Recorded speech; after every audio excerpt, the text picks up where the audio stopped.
Salam sejahtera untuk kita semua. Semoga kita semua dalam keadaan sehat dan selalu dilindungi oleh Allah pemilik napas kehidupan. Perkenalkan, nama saya Fredrik Edison OPSPD MOR, dosen pada Fakultas Keguruan dan Ilmu Pendidikan, Program Studi Pendidikan Jasmani, Kesehatan dan Rekreasi, Universitas Kristen Arta Wacana. Saya sementara mengikuti sertifikasi dosen yang diselenggarakan oleh Kemendikti-Saintek tahun 2025. Saat ini saya akan memaparkan salah satu mata kuliah yang saya ampuh dalam perkuliahan, yaitu mata kuliah belajar dan pembelajaran penjas. Untuk memenuhi pencapaian pembelajaran yang efektif dan maksimal, tentunya saya ingin menguraikan beberapa tahapan dalam pencapaian pembelajaran, yaitu sebagai berikut. Yang pertama, capaian pembelajaran mata kuliah atau CPMK. CPMK yang pertama adalah mampu menganalisa pengertian konsep dasar pembelajaran penjas. CPMK yang kedua adalah mampu mempraktekkan micro teaching di kelas maupun di lapangan. Deskripsi mata kuliah. Dalam mata kuliah ini akan membahas tentang konsep dasar belajar mengajar, strategi belajar, dan pembelajaran penjas yang di dalamnya mencakup teori-teori belajar, asas-asas didaktik penjas, fungsi dan peranan guru dalam pembelajaran penjas, strategi pembelajaran, model pembelajaran, dan gaya mengajar. Sub capaian pembelajaran atau sub CPMK. Yang pertama adalah mahasiswa mampu menjelaskan konsep dasar pembelajaran penjas. Yang kedua adalah mahasiswa mampu menyebutkan asas-asas didaktik penjas. Yang ketiga, mahasiswa mampu mengidentifikasi sistem pendidikan nasional. Yang keempat, mahasiswa mampu mensimulasikan gambaran spektrum gaya mengajar. Yang kelima adalah mahasiswa mampu menguraikan fungsi dan peranan guru dalam pembelajaran penjas. Yang berikut adalah mahasiswa mampu mensimulasikan pemilihan bahan ajar yang baik. Yang berikut adalah mahasiswa mampu mentabulasi model pembelajaran penjas. Yang berikut adalah mahasiswa mampu mempraktekkan micro teaching di kelas maupun di lapangan. Metode pembelajaran yang saya gunakan adalah metode demonstrasi, metode diskusi, dan metode partisipasi aktif. Dan untuk validasi penilaian akhir agar menentukan kelulusan mahasiswa pada mata kuliah ini, saya menggunakan format penilaian sebagai berikut. Pengamatan dosen 15%, tugas 20%, ujian tengah semester 30%, dan ujian akhir semester 35%. Dan selanjutnya saya akan menampilkan video pengajaran tatap muka pertemuan yang kelima, materi tentang fungsi dan peranan guru dalam pembelajaran penjas. Kita simak video pengajaran berikut ini. Selamat siang teman-teman. Apa kabar siang ini? Baik. Ya, semoga sehat ya. Amin. Ya. Hari ini kita ketemu lagi di pertemuan yang kelima. Namun sebelum kita memulai pelajaran, saya minta salah satu untuk pimpin kita dalam doa. Siapa yang doa? Siapa? Oh ya, silakan. Semua tenang untuk kita berdoa ya. Baik teman-teman, serta dosen, sebelum kita mulai pembelajaran kita pada siang ini, izinkan saya memimpin doa ini menurut agama dan kepercayaan saya, Kristen Protestan, mengenai Indonesia. Saya berdoa kepada surga, terima kasih atas tuntunan bela kamu dari rumah hingga kami tiba di kampus yang selalu sejahtera. Bapak kami mulai pertemuan kami, mereka memberkatinya dari awal, pertengahan hingga berakhir yang baik. Ampuni akan setiap salah dosa kami. Haleluya. Amin. Ya, terima kasih Ari. Ya. Sebelum kita melanjutkan materi kita hari ini, siapa yang masih ingat tentang topik atau materi minggu lalu? Saya. Ya, silakan. Materi minggu lalu membahas tentang gambaran spektrum gaya mengajar. Bagus sekali, kita beri aplaus. Kali materi minggu lalu, siapa yang masih ingat tentang penjelasan singkat tentang gambaran spektrum gaya mengajar? Ada? Saya, Pak. Ya, silakan. Gambaran spektrum atau gaya mengajar menjelaskan tentang gaya-gaya yang dipakai dalam mengajar. Contohnya seperti gaya komando, gaya penemuan terpadu, dan gaya divergen. Bagus sekali. Kita beri aplaus. Materi kita hari ini tentang fungsi dan peran guru dalam pembelajaran PENJAS. Saya ulangi, fungsi dan peranan guru dalam pembelajaran PENJAS. Namun sebelum saya melanjutkan itu, teman-teman silakan dengar nama ya. Kita absen dulu baru bisa masuk ke materi selanjutnya. Dengar nama ya. Putra apa? Dr. Sefal. Pak. Maximilius Mel. Ayo. Oke. Semua hadir ya. Kita masuk. Kita lanjutkan pada materi yang berikut untuk pertemuan kelima ini. Tentunya judulnya saya sudah sampaikan tadi, dan tujuan pembelajaran kita hari ini adalah mahasiswa dapat menguraikan fungsi dan peran guru dalam pembelajaran yang ada di slide ya. Jadi tentu ada 6 tahapan atau 6 materi. Yang pertama tentang hakikat guru. Yang kedua tentang yang ketiga fungsi guru dalam pembelajaran PENJAS. Yang keempat yang kelima guru PENJAS. Yang keenam kompetensi guru. Ya, mari kita mulai dengan yang pertama, yaitu tentang hakikat guru. Ya, hakikat guru. Hakikat guru pada prinsipnya adalah guru biasanya dapat diartikan sebagai seorang pengajar atau pendidik yang profesional. Yang utamanya adalah mendidik, mengajar, membimbing dan mengerahkan atau melatih, menilai dan mengevaluasi peserta didik. Tentunya sebagai guru adalah hakikatnya adalah mengajar. Yang berikut mendidik. Yang berikut Membimbing. ya. Jadi ketika kita belajar lebih lanjut tentang hakikat guru, bahwa tugas guru itu sebenarnya mulia. Tugas guru itu sebenarnya mulia. Karena apa? Karena selain guru bertanggung jawab terhadap pembelajaran peserta didik, guru juga dapat mengarahkan peserta didik. Untuk apa? Untuk berakhlak mulia, untuk memiliki pikir tinggi yang baik, untuk memiliki akal budi yang baik, dan lain sebagainya. Kemudian, guru merupakan faktor utama yang tidak bisa terhentikan. Ya, sehingga ketika dikatakan guru adalah tugas guru adalah mulia, maka yang tidak tergantikan adalah bisa membuat siswa keluar dari yang tidak bisa menjadi bisa, yang tidak memiliki akal yang baik menjadi memiliki akal yang baik, dan seterusnya. Itu menyangkut dengan hakikat guru. Yang berikut, yang kedua adalah kedudukan hak dan guru.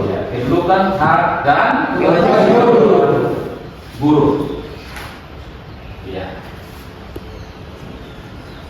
Kedudukan guru. Guru itu kita punya kedudukan yang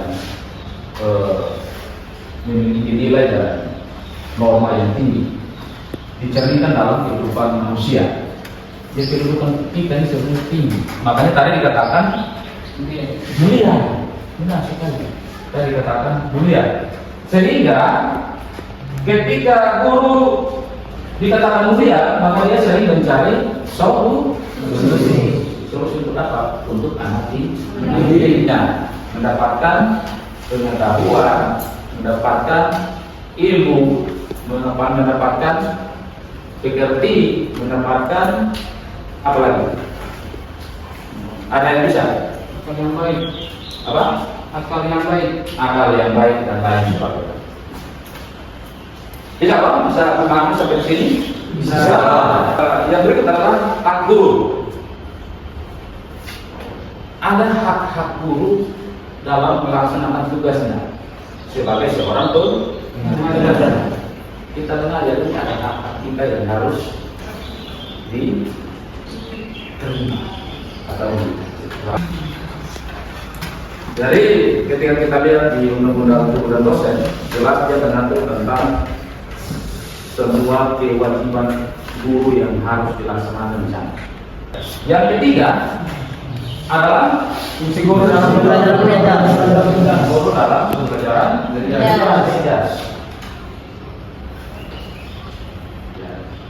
Ada banyak fungsi guru khusus dalam pembelajaran PEDAS.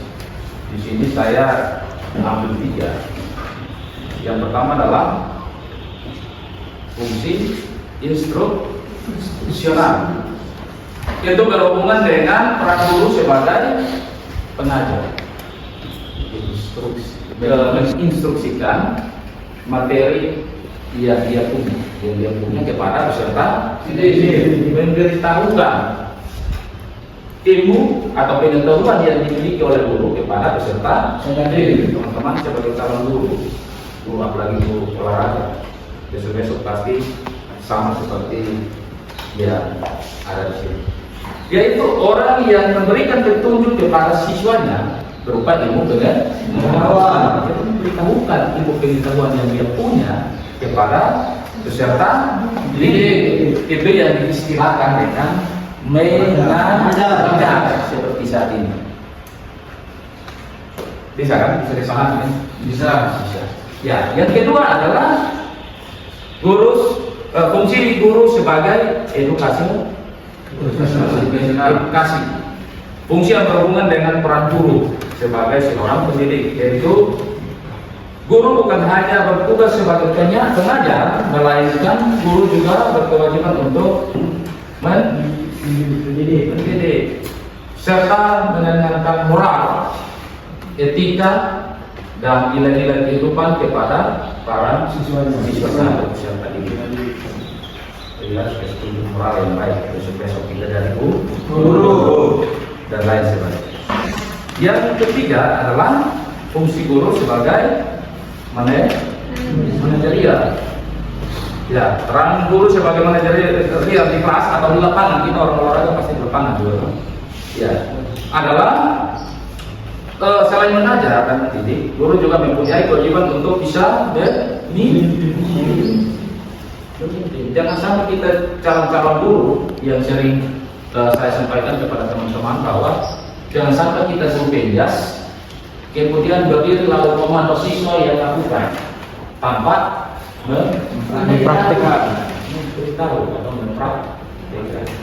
Ya sesekali pimpin doa, sesekali pimpin memasak dan lain sebagainya. Sehingga siswa bisa meniru apa yang disampaikan oleh guru. Bahkan guru ternyata pada guru itu kita harus seperti itu. Harus bisa memimpin dan lain sebagainya. Ya, baik itu di dalam kelas atau di lapangan. Tapi ini saya berdiri di sini sebagai seorang peserta didik. Teman-teman sebagai peserta didik, sehingga proses pembelajaran yang ada itu terlaksana dengan baik. Kalau kita melepas kemudian hilang, maka proses pembelajaran tidak akan terlaksana dengan baik. Kita lanjut. Dan yang berikut adalah sebagai administrator atau dia berurusan dengan administrasi, baik itu di kelas atau di sekolah atau di saat dia mengajar. Misalnya ketika dia mengajar maka dia harus siapkan absen. Ketika dia mengajar maka dia harus menyiapkan administrasi, salah satunya adalah RPS, RPP, dan lain-lain. Yang berikut adalah inspirator. Guru harus memberikan inspirasi yang baik. Kita harus memberikan inspirasi yang baik, ya. Inspirasi yang baik. Memberi motivasi atau memberi contoh atau memberi inspirasi, semangat, ya, memberi semangat kepada peserta didik dan lain-lain. Terus pengelola kelas, ya, karena di kelas itu ada guru dan siswa, tempat pertemuan antara guru dan siswa, makanya dia harus mampu mengelola kelas. Mampu mengelola kelas, saya sering bilang bahwa kita sebagai guru harus mampu mengelola kelas.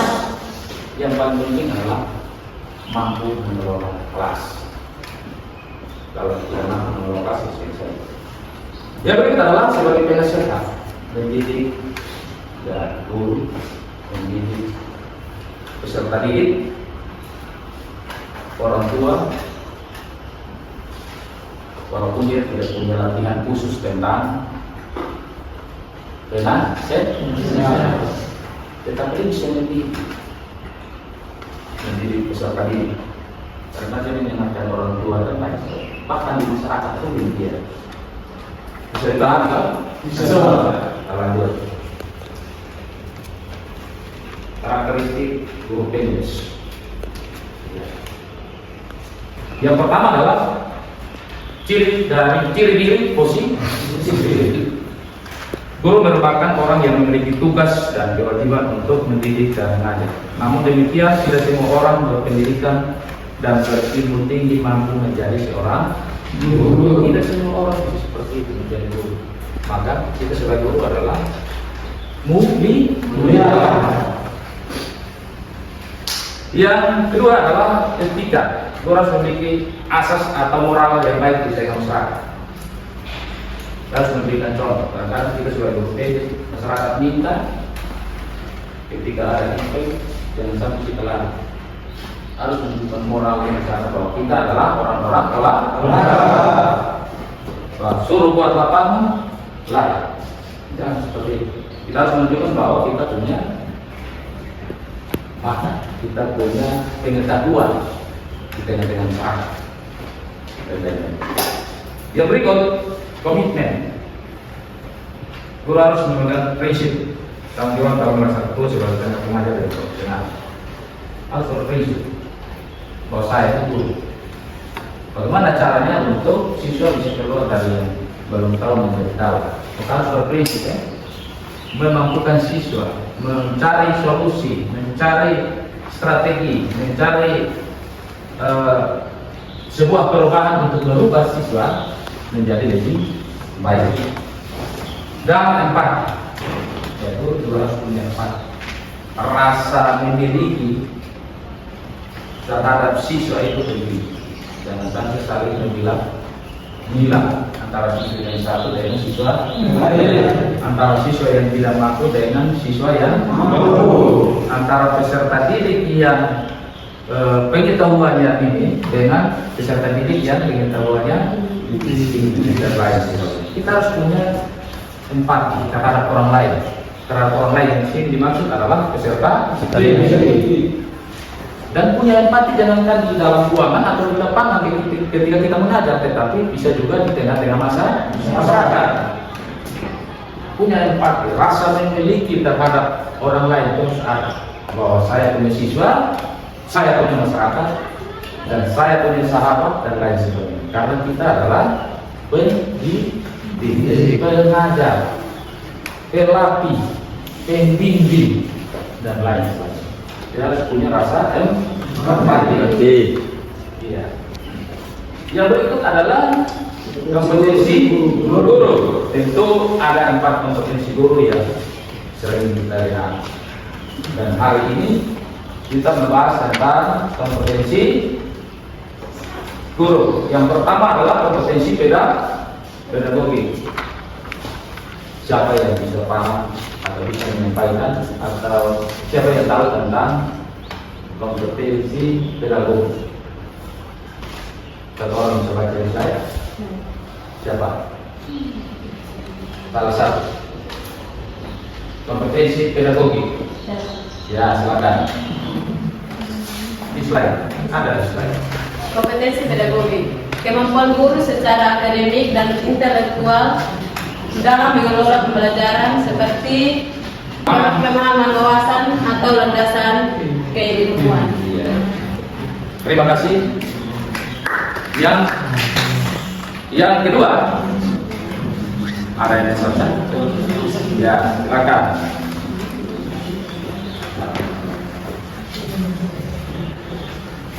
Yang kedua itu kompetensi sosial, Ya. kemampuan berkomunikasi dengan siswa, Ya, teman, pejabat, pimpinan, orang tua, dan masyarakat dilakukan dengan profesional. iya. Kompetensi profesional.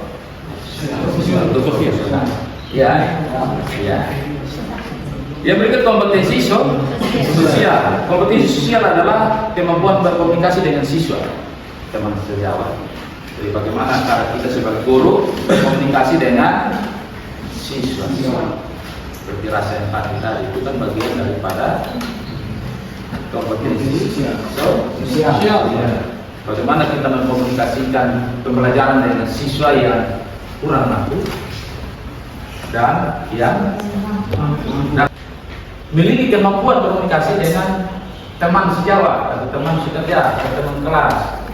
Atau kalau kita sebagai guru, maka bagaimana kita punya kemampuan untuk berkomunikasi dengan pimpinan, atasan, kompetensi sosial, orang tua, masyarakat, dan lain sebagainya.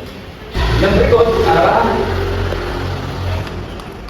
saya akan memberikan kesempatan untuk teman-teman bisa bertanya tentang materi kita hari ini. Siapa yang mau bertanya? Saya Pak, Oh ya, silakan. saya ingin bertanya tentang fungsi guru sebagai manajerial. Itu yang saya ingin paham. Oh ya, terima kasih. Kita beri aplaus dulu. Fungsi yang berhubungan dengan peran guru sebagai manajer kelas atau manajer di lapangan. Kalau kita sebagai anak PNS atau orang PNS atau orang olahraga, kita di lapangan atau di kelas. Fungsi manajerial atau biasa dikatakan manajer ada 4 fungsi. Yang pertama adalah merencanakan tujuan pembelajaran. Merencanakan tujuan pembelajaran. Manajer dia yang mengarahkan. Seperti yang tadi kita sebelum kita memulai, saya bilang tujuan pembelajaran kita hari ini adalah mahasiswa dapat menguraikan peran guru dalam pembelajaran. Jadi kalau manajer itu begitu.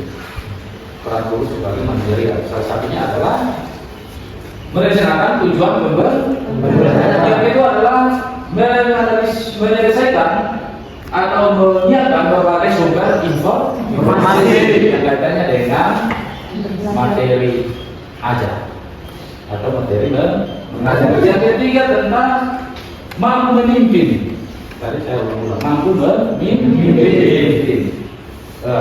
Mampu memimpin yang di sini adalah mampu memotivasi siswa untuk mengikuti proses pembelajaran atau proses belajar. Yang keempat adalah mengawasi siswa segala aktivitas siswa itu. Kita sebagai manajer dalam kelas maupun di lapangan saat proses pembelajaran maka harus selalu mengawasi peserta didik. Ya. Sejauh itu, paham? Oke, kita beri aplaus untuk. Masih ada? Baik, terima kasih atas waktu yang diberikan.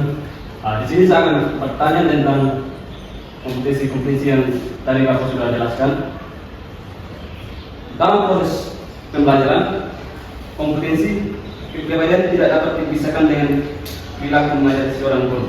Di sini saya butuh penjelasan mengapa kompetensi kepribadian tidak dapat dipisahkan dengan perilaku mengajar seorang guru. Ya baik, pertanyaan yang bagus sekali, kita beri aplaus. Apa kompetensi kepribadian tidak terlepas dari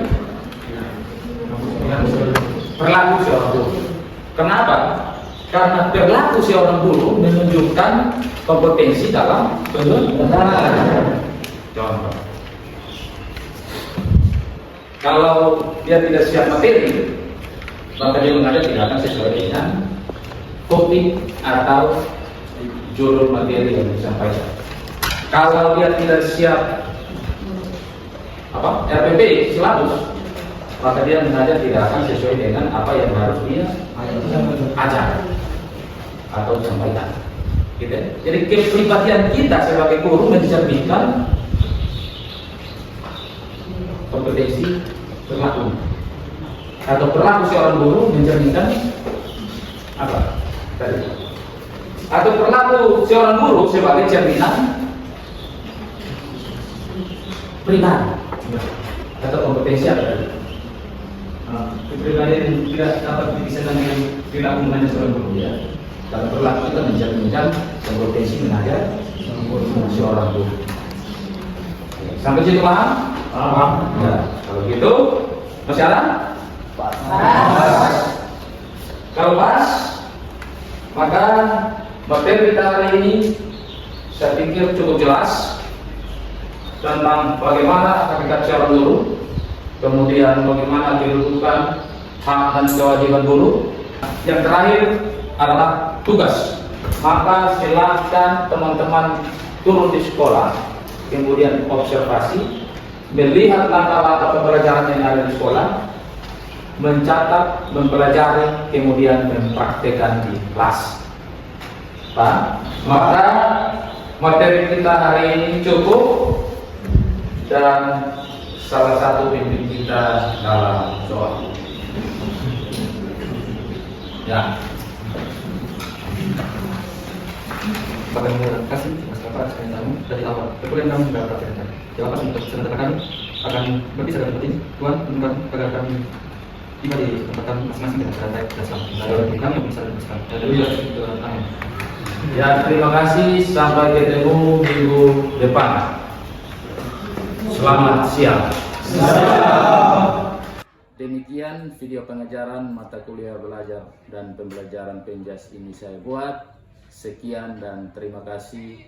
Tuhan memberkati.